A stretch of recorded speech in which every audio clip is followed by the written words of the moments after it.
अजून घ्या, यात काय एवढं. परंतु मॉल मध्ये साधी कॅरी बॅग फुकट मिळत नाही. तो शेतकरी आहे. शेतकरी जगला पाहिजे.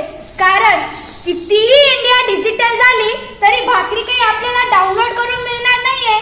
शेतकरी जगाचा पोशिंदा आहे. म्हणून मी चिखलोड येथील इयत्ता 9वीची विद्यार्थिनी कोमल रतन त्रिभुवन आपल्या समोर विषय मांडणार तो महाराष्ट्राचे आराध्य दैवत श्री छत्रपती शिवरायांच्या स्वराज्याला, बाबासाहेब आंबेडकर यांच्या राज्यघटनेला, महात्मा ज्योतिबा फुले यांच्या शैक्षणिक क्रांतीला, माता जिजाऊ, माता सावित्री, माता अहिल्या यांना त्रिवार अभिवादन करून येथे उपस्थित माझे शेतकरीचे बंधू आणि भगिनी, शिक्षक आणि सुईच्या टोकासारखं बारीक निरीक्षण करून दुधाचं दूध आणि पाणीचं पाणी करणारे परीक्षक सर्वांना माझा मनपूर्वक नमस्कार. मी तुमच्या समोर विषय मांडते शेतकरी राजा उभ्या जगाचा पोशिंदा. मित्रांनो, माझा बाप शेतकरी राजा उभ्या जगाचा जरी पोशिंदा असला तरी आज माझ्या बापावर काय परिस्थिती आली आहे ते तुमच्या समोर मांडते.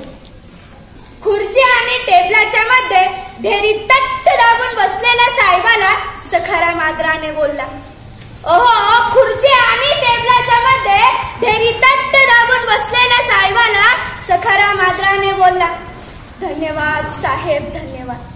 तुम्ही गोष्ट समजून घेतली या दुःखाची अन फाईल मंजूर केली साहेब पाण्यात वाहून गेलेल्या पिकाची.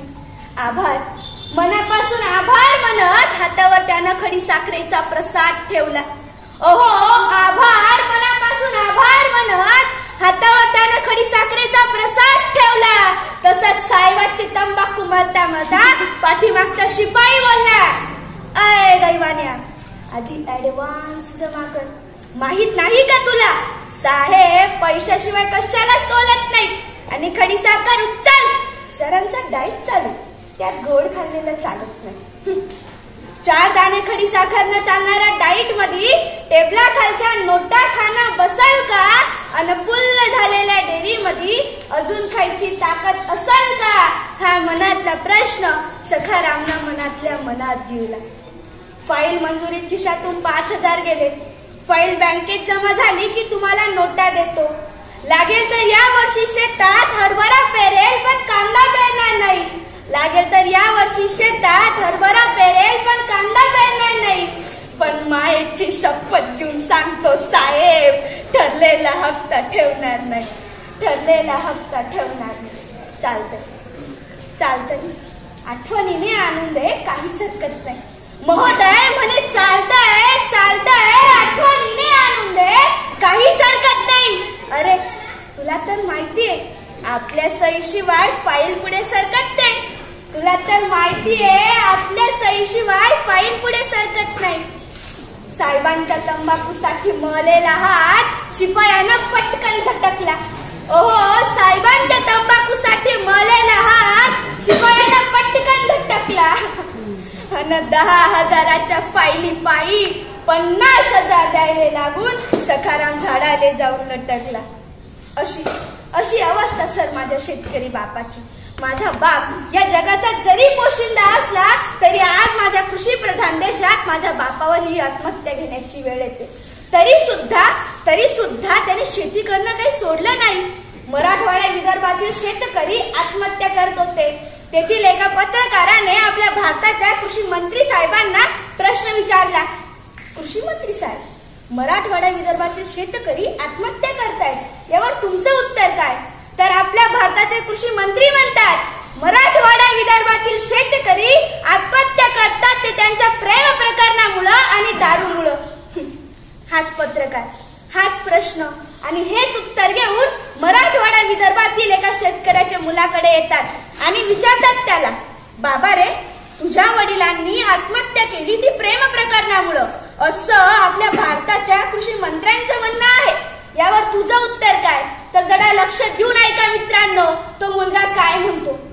बरोबर आहे साहेब, माझ्या वडिलांनी आत्महत्या केली ती प्रेम प्रकरणामुळे, हे बरोबर आहे.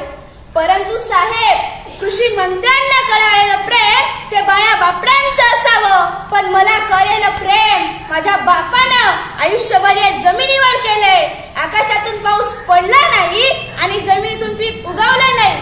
साहजिकच आहे नाव साहेब, माझ्या बापाची प्रेम कहाणी अपुरी राहिली. साहजिकच आहे नाव साहेब, माझ्या बापाची प्रेम कहाणी अपुरी राहिली. मित्रांनो, सरकारी कर्मचाऱ्यांना टाइम ड्युटी आहे, तशी माझ्या शेतकरी बापाला आहे का? नाही. जेव्हा लाईट येईल तेव्हा शेताकडे धावत जावं लागतं, जेव्हा पाऊस येईल तेव्हा पिकाकडे पाहावं लागतं, आणि घरचं टेन्शन काही कमी असतं का हो? तरी सुद्धा माझा शेतकरी बाप या जगाला पोचण्याचं काम करतो. मित्रांनो, सचिन तेंडुलकरने 15,000 रन पूर्ण केले म्हणून भारत सरकारने त्याला भारतरत्न दिला. परंतु माझा बाप हा बाण तर तो बाण लाखो रन पूर्ण करतो. त्याला भारतरत्न तर सोडाचं, साधं गुलाबाचं फुल कोणी दिलं नाही. मग मला इथेच हा प्रश्न पडतो की माझा भारत देश हा कृषी प्रधान देश आहे की क्रिकेट प्रधान? मित्रांनो, शिवरायांच्या, शाहू महाराजांच्या काळात शेतकऱ्याला प्रथम क्रमांक दिला जात होता. शेतकऱ्याच्या मिरचीच्या देठालाही हात लागता कामा नये अशी शिव आज्ञा होती. परंतु आज चित्र बदललंय सर. आज माझ्या शेतकरी बापाला कुणी विचारत सुद्धा नाही.